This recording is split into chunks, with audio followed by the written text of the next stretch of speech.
Iran America समझौते में Lebanon जंग खत्म करने की शर्त शामिल। ईरान ने कहा अमेरिका को इसराइल से वादे पूरे करवाने होंगे। तेहरान ने समझौते को तनाव कम करने के सिर्फ पहली शुरुआत बताया है।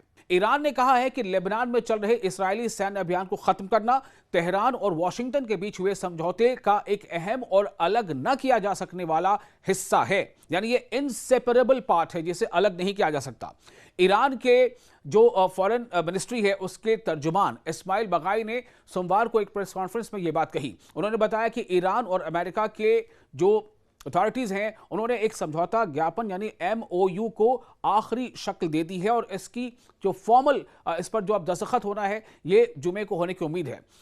इस्माइल बगाई के मुताबिक इस समझौते का मकसद सभी मोर्चों पर जंग को खत्म करना है। इसमें लेबनान के हालात भी शामिल हैं।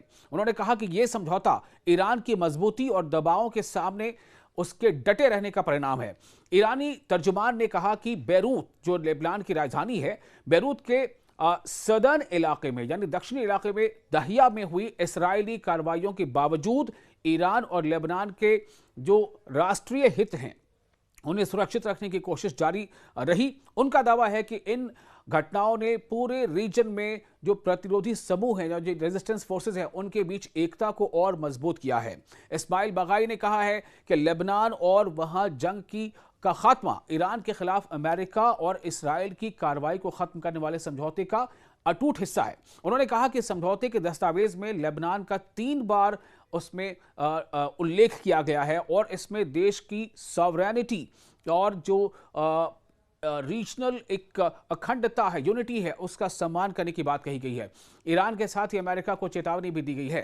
बगाई ने कहा कि तेहरान को न तो इसराइल पर भरोसा है और न ही अमेरिका पर। उनके मुताबिक अमेरिका की जिम्मेदारी है कि वो अपने वादों का पालन करे और ये यकीनी बनाए कि इसराइल लेबनान पर कोई नया हमला न करे। उन्होंने कहा कि समझौते में दोनों पक्षों की, दोनों फरीक की जिम्मेदारियां तय हैं और सभी को अपनी अपनी कमिटमेंट का ख्याल रखना होगा।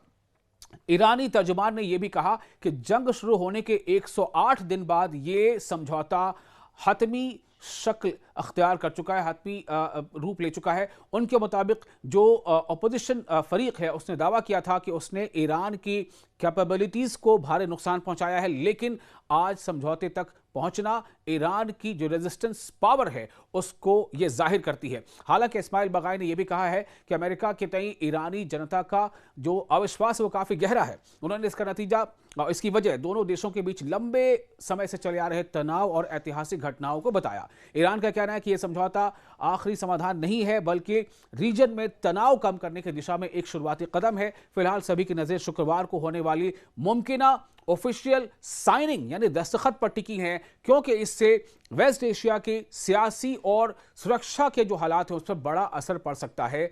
ये वीडियो आपको कैसा लगा, इस बारे में आपकी राय क्या है? आप हमें कमेंट बॉक्स में अपनी राय शेयर कर सकते हैं और वीडियो अच्छा लगा हो तो लाइक और जरूर कीजिए।